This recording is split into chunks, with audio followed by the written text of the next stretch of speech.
Hello दोस्तों, स्वागत है आप सभी का एजुकेशन पॉइंट के एक और नए वीडियो में। तो आज की क्लास में हम सीईटी एग्ज़ाम 2024 और पशु परीक्षक भर्ती 2024 से संबंधित राजस्थान जीके की क्लास की बात करेंगे। और ये हमारी क्लास 25वीं क्लास होने वाली है।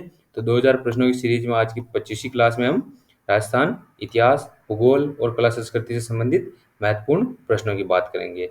और इससे संबंधित हम आज की क्लास में कुल 25 प्रश्न करेंगे और सभी प्रश्न हमारी व्याख्या के साथ करेंगे। और आप आंसर कमेंट करते चलना और लास्ट में बताना आपका स्कोर कितना रहा, कितने प्रश्न आपके करेक्ट हो रहे हैं। बात करते हैं तो निम्न में से कौन राजपूताना चित्रकला के स्कूलों और उनकी शैलियों से सही सुमेलित नहीं है। मतलब कि मेवाड़ स्कूल में नाथद्वारा और देवगढ़ शैली थी, मारवाड़ में किशनगढ़ नागौर शैली, हड़ौती स्कूल में कोटा बूंदी शैली, ढूंढाड़ स्कूल में चामुंड उदयपुर शैली। तो इसमें कौन सा सुमेलित नहीं है? तो ऑप्शन ए में देखते हैं मेवाड़ शैली है। मेवाड़ शैली में नाथद्वारा और देवगढ़ शैली इसकी उपशैलियाँ थी। मारवाड़ में किशनगढ़ और नागौर इसकी उपशैलियाँ थी, सही है। हाड़ौती में कोटा और बूंदी इसकी उपशैली थी, ये भी सही है। और ढूंढाड़ में ऑप्शन डी डी जो है वो सुमेलित नहीं है। ऑप्शन डी हमारा करेक्ट हो जाएगा। ढूंढाड़ शैली जो है उसमें चामुंड और उदयपुर नहीं थी। चामुंड और उदयपुर जो थी वो हमारे मेवाड़ में थी, मेवाड़ स्कूल के अंतर्गत आती थी। तो हमारे ढूंढाड़ में कौन सी आती थी? ढूंढाड़ में आती थी हमारे कौन कौन सी? एक तो आमेर, आमेर, अलवर और उनियारा, उनियारा। और कौन सी शैलियाँ आती थी? तो आप कमेंट करके बताइए। इसके अलावा कौन सी शैलियाँ आती थी? शेखावटी भी आती थी एक। अगले प्रश्न की बात करते हैं। तो अगला प्रश्न है, ब्लू पोट्री को राजस्थान में किस शासक द्वारा लाया गया था? जो ब्लू पोट्री कला थी, ब्लू पोट्री कला जो थी वो कहाँ की प्रसिद्ध थी? जयपुर की। जयपुर की ब्लू पोट्री प्रसिद्ध है। उसको राजस्थान में किस शासक द्वारा लाया गया? राम सिंह, मान सिंह, भगवंत सिंह, माधो सिंह। तो ब्लू पोट्री को राजस्थान में किसके द्वारा लाया गया? राम सिंह सेकंड द्वारा। राम सिंह सेकंड द्वारा लाया गया ब्लू पोट्री को राजस्थान में। और इसके प्रसिद्ध कलाकार जो थे वो वहाँ वहाँ कहाँ से लाए गए थे? लाहौर से। लाहौर से यहाँ पर्सिया ईरान से ये कला लाई गई थी, पर्सिया ईरान से। इसके प्रसिद्ध कलाकार जो सिखाए गए थे वो कौन थे? चूड़ामन और कालूराम। ये जो थे इसके प्रसिद्ध कलाकार जो थे वो सर्वप्रथम सिखाकर लाए गए थे। बाकी इसके मतलब कि हमारे इसके प्रसिद्ध कलाकार कौन है? एक तो कृपाल सिंह शेखावत। कृपाल सिंह शेखावत, इनके बारे में कई बार प्रश्न पूछा गए हैं, तो ये याद रखना है। कृपाल सिंह शेखावत ब्लू पोट्री के प्रसिद्ध कलाकार थे और इन्हें 1974 में, कब? 1974 में पद्मश्री भी मिला है। इसके लिए ब्लू पोट्री कला के लिए। अगला प्रश्न, और जो मानसिंह था वहाँ का, जयपुर का मानसिंह था, उसने मीनाकारी कला को राजस्थान में लाया था। कौन सा मृत्युभोज और जनजातियों में सुमेलित नहीं है? 628वां प्रश्न है, नीचे दिए गए मृत्युभोज और जनजातियों में कौन सा सुमेलित? भील, काइटो, ग्रासिया, कांदिया या मेघ, सहारिया, काट्टो, मीना, मौसर। तो कौन सी जनजाति का मतलब कि मृत्युभोज सुमेलित नहीं है? कमेंट करके बताइए। भील जो जनजाति है उसके मतलब कि मृत्युभोज को काइटो या फिर काटो कहा जाता है। इसके अलावा ग्रासिया जनजाति के जो मृत्युभोज है उसको कांदिया या फिर मेघ भी कहा जाता है। सहरिया जनजाति के काटो नहीं कहा जाता। ऑप्शन सी करेक्ट हो जाएगा, ये सुमेलित नहीं है। सहरिया जनजाति का मृत्युभोज जो है उसको क्या कहा जाता है? तो उसको कहा जाता है लोकामी। लोकामी जो है वो सहरिया जनजाति में मृत्युभोज को कहा जाता है। मीना का मौसर का सही है। अगला प्रश्न, अगला प्रश्न है हमारा, राजस्थान की भाषा के लिए सर्वप्रथम राजस्थानी शब्द का प्रयोग किसने किया था? जो राजस्थानी भाषा है, राजस्थानी भाषा के लिए सर्वप्रथम राजस्थानी शब्द का प्रयोग किसने किया था? कुशल लाभ, सूर्यमल मिश्रण, जॉर्ज क्रिश्चियन, जेम्स टोड। अभी एलडीसी का पेपर हुआ हमारे 2024 में, उसमें प्रश्न था कि राजस्थान शब्द का सर्वप्रथम प्रयोग किसने किया। तो आप कमेंट करके बताइए राजस्थान शब्द का सर्वप्रथम प्रयोग किसके द्वारा किया गया। बात करते हैं राजस्थानी शब्द का, तो राजस्थानी भाषा के लिए राजस्थानी शब्द का प्रयोग जॉर्ज क्रिश्चियन द्वारा। ऑप्शन सी करेक्ट हो जाएगा, जॉर्ज क्रिश्चियन द्वारा इस शब्द का प्रयोग किया गया। और किस पुस्तक में किया गया इसकी? तो linguistic survey of India, linguistic survey of India में इसका वर्णन किया गया, यानी इसका प्रयोग सर्वप्रथम किया गया।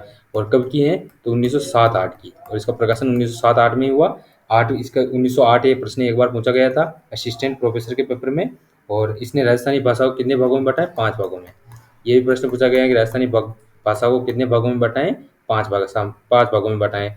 और जो हमारा एलडीसी 2024 में प्रश्न है कि राजस्थान शब्द का सर्वप्रथम प्रयोग, मतलब राजस्थान के लिए राजस्थान शब्द का प्रयोग सर्वप्रथम किसने किया?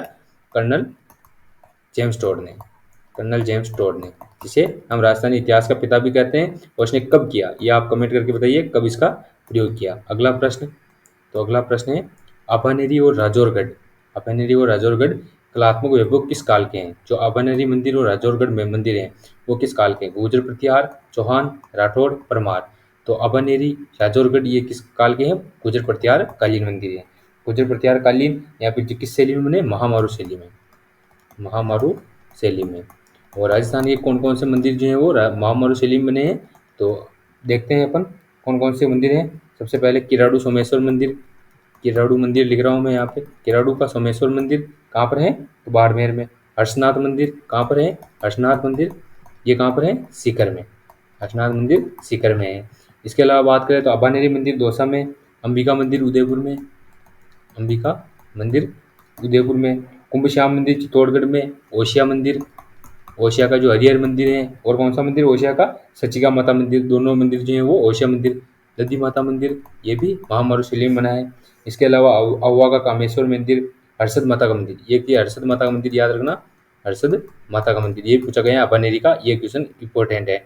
और किराड़ू का सोमेश्वर मंदिर जो है महामेरू शैली का अंतिम मंदिर है। अगला प्रश्न, तो अगला प्रश्न क्या है? अगला प्रश्न हमारा है ऐतिहासिक दृष्टि से अहिरवाटी जो है वो किस नाम से जानी जाती हैं? जो अहिरवाटी जो है उसका अब अन्य नाम क्या है? मेवाती, मेवाड़ी, राठी, हीरवाटी। तो जो अहिरवाटी है उसको क्या कहते हैं? राठी। ऑप्शन सी करेक्ट हो जाएगा। राठी जो है वो अहिरवाटी का अन्य नाम है। और ये जो है वो किस क्षेत्र में बोली जाती है? पहले तो ये किसकी उपबोली है आप कमेंट करके बताइए, किसकी उपबोली है। और इसका क्षेत्र की बात करें तो एक तो बहरोड़, मुंडावर वह कोटपुतली, ये ऐसे ही क्षेत्र दिया था और पेपर में भी ऐसे ही पूछा जाता है। बहरोड़, मुंडावर और कोटपुतली क्षेत्र की बोली का नाम बताइए, यहाँ पे कौन सी बोली इन क्षेत्र में बोली जाती है? ये किसकी उपबोली है? मेवाती की, मेवाती की उपबोली है। अगला प्रश्न, तो अगला प्रश्न है सात सहेलियों का मंदिर कहाँ स्थित है? जो सात सहेलियों का प्रसिद्ध मंदिर है वो कहाँ पर स्थित है? पिलानी, भीनमाल, चादरापाटन, नागदा। तो सात सहेलियों का मंदिर कहाँ पर है? चादरापाटन में। ऑप्शन सी करेक्ट हो जाएगा। चादरापाटन में स्थित है सात सहेलियों का मंदिर। और इसे क्या कहते हैं? सूर्य मंदिर भी कहा जाता है, सूर्य मंदिर भी कहा जाता है। और ये किसको समर्पित है? तो प्रभु विष्णु को, भगवान विष्णु को समर्पित मंदिर है। ये भी प्रश्न पूछा गया है इससे संबंधित। और बात करें इसकी, तो इसका निर्माण किसके द्वारा कराया गया?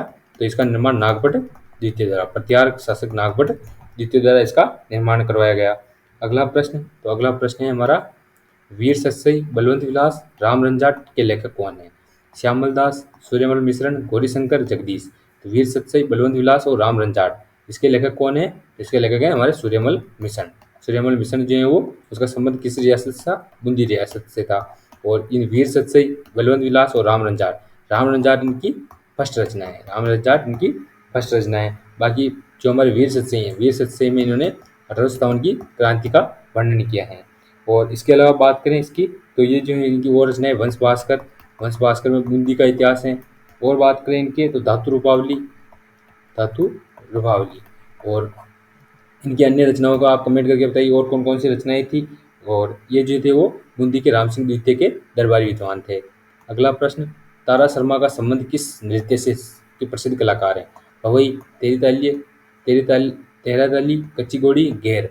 तो तारा शर्मा जो है वो किस नृत्य की प्रसिद्ध कलाकार हैं? वो वर्तमान में प्रसिद्ध कलाकार हैं। तो ऑप्शन ए करेक्ट हो जाएगा, भवई नृत्य। भवई नृत्य जो है किस क्षेत्र का प्रसिद्ध है? मेवाड़ क्षेत्र का। और तारा शर्मा जो है वो किसकी प्रसिद्ध कलाकार हैं? भवई नृत्य की। इसकी प्रथम महिला जो प्रसिद्ध कलाकार थी उसका नाम क्या था? आप कमेंट करके बताइए। जोधपुर से संबंधित थी, जोधपुर से संबंधित थी। अगला प्रश्न, तो अगला प्रश्न है मत्स्य संघ के प्रशासन को चलाने के लिए गठित मंत्रिमंडल में कौन शामिल नहीं था? तो मत्स्य संघ जो था वो कौन सा चरण था? हमारे फर्स्ट चरण था। फर्स्ट चरण जो था उसमें कौन कौन सी रियासतें थी? अलवर, भरतपुर, करौली, धौलपुर। अलवर, भरतपुर, करौली, धौलपुर। इसके मंत्रिमंडल बनाया गया था, उसमें कौन शामिल नहीं था? मास्टर भोलानाथ, चिरंजी लाल शर्मा, मंगल सिंह, रमेश कुमार।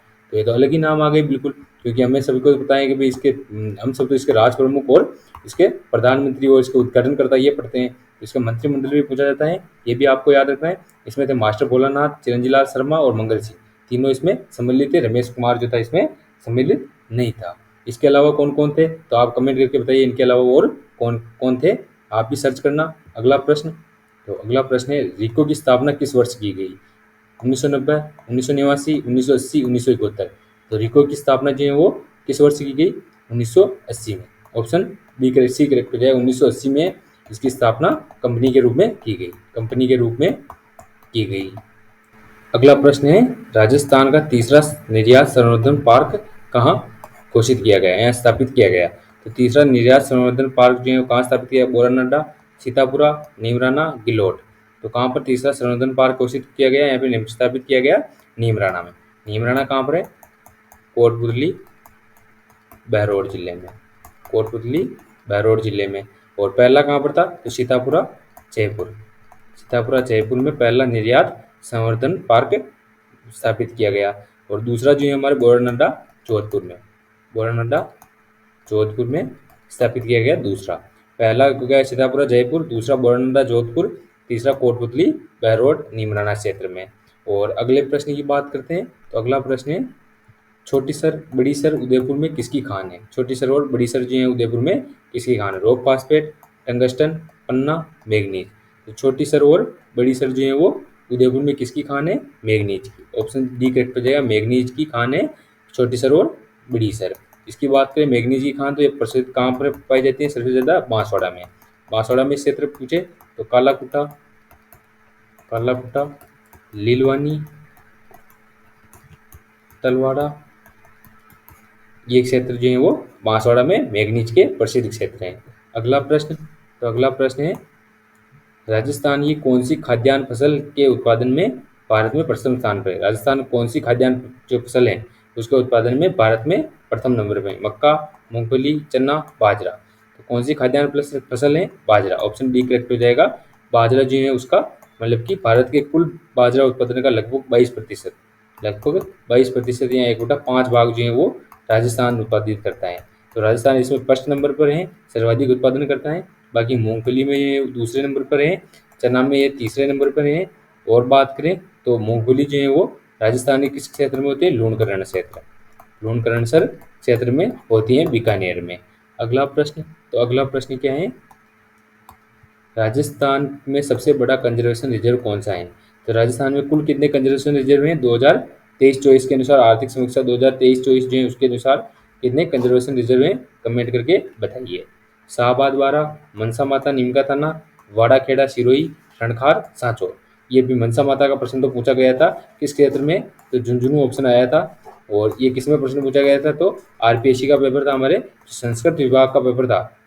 किसके लिए? असिस्टेंट प्रोफेसर के लिए संस्कृत विभाग का प्रश्न था। मनसा माता जो है वो कहाँ पर स्थित हैं?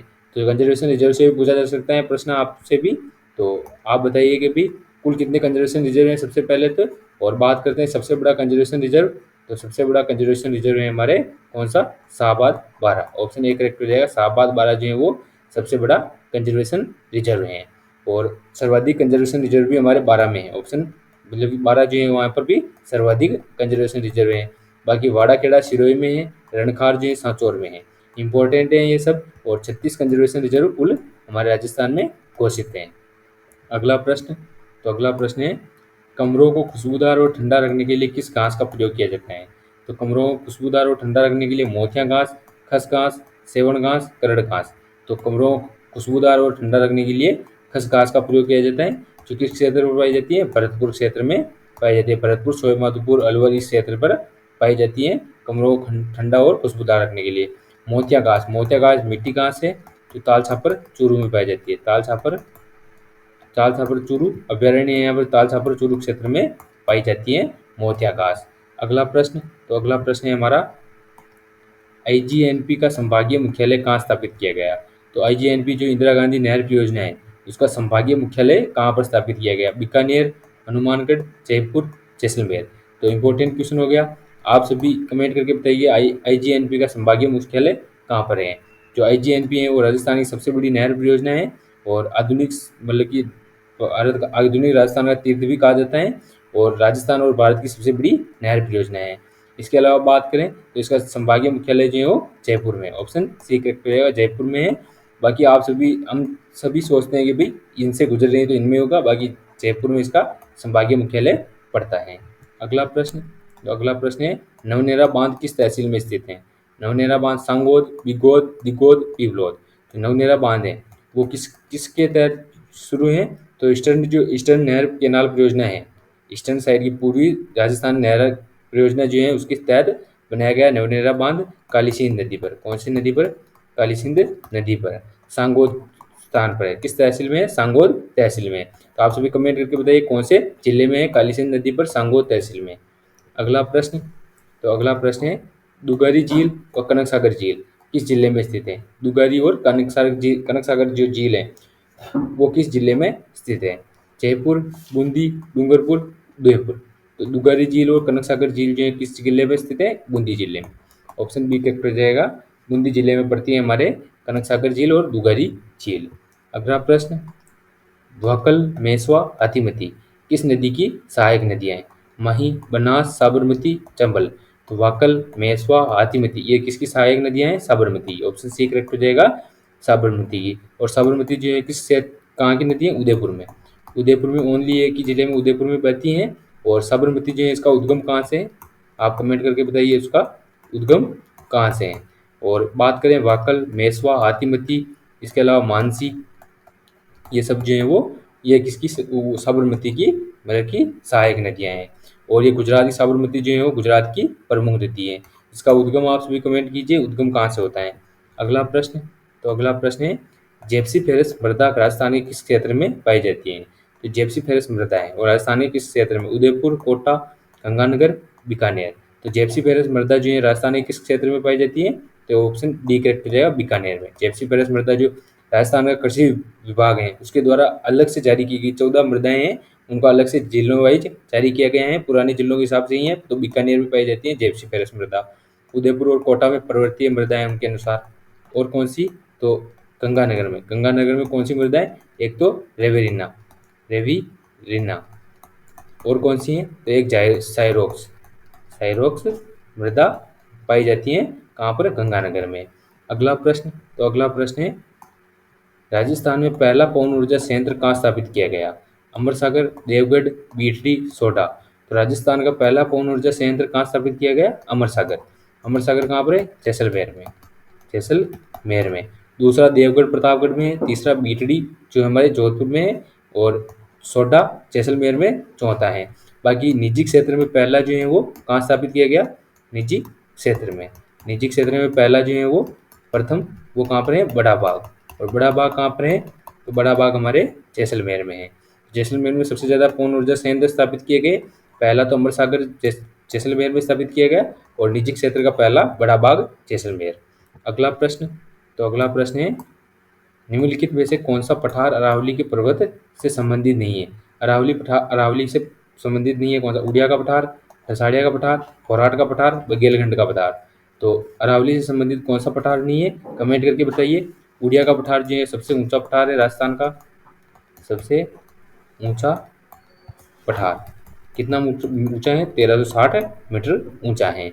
और ये भी तो अरावली का हिस्सा है। लसाड़िया का पठार जयसमंद झील के किनारे है, जयसमंद झील के किनारे कटापटा पठार, किनारे कटापटा पठार, लसाड़िया का पठार। फोराट का पठार कहाँ पर है? सिरोही में, पूर्वी सिरोही में। ये भी पूछा गया है कि कौन किस साइड पर है? पूर्वी सिरोही में स्थित है फोराट का पठार। बघेलखंड का पठार, बघेलखंड का पठार जो एमपी में स्थित है, ये अरावली का हिस्सा नहीं है। ऑप्शन डी करेक्ट हो जाएगा। बघेलखंड का पठार जो है वो विंध्यन या फिर जो विंध्य पर्वत है उसका हिस्सा है। अगला प्रश्न, अगला प्रश्न है निम्न में से राजस्थान का सबसे शुष्क स्थान कौन सा है? माउंट आबू, सम, फलोदी, जैसलमेर। तो सबसे शुष्क स्थान पूछा है।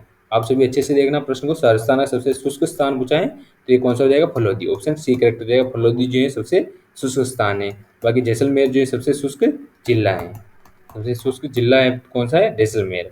सम गाँव जो है वो राजस्थान में मतलब कि सबसे ज़्यादा रेत यहाँ पर पाई जाती है। और राजस्थान का थंडर बोल्ट कहा जाता है। क्या कहा जाता है? थंडर बोल्ट कहा जाता है। माउंट आबू सबसे ठंडा स्थान है राजस्थान का।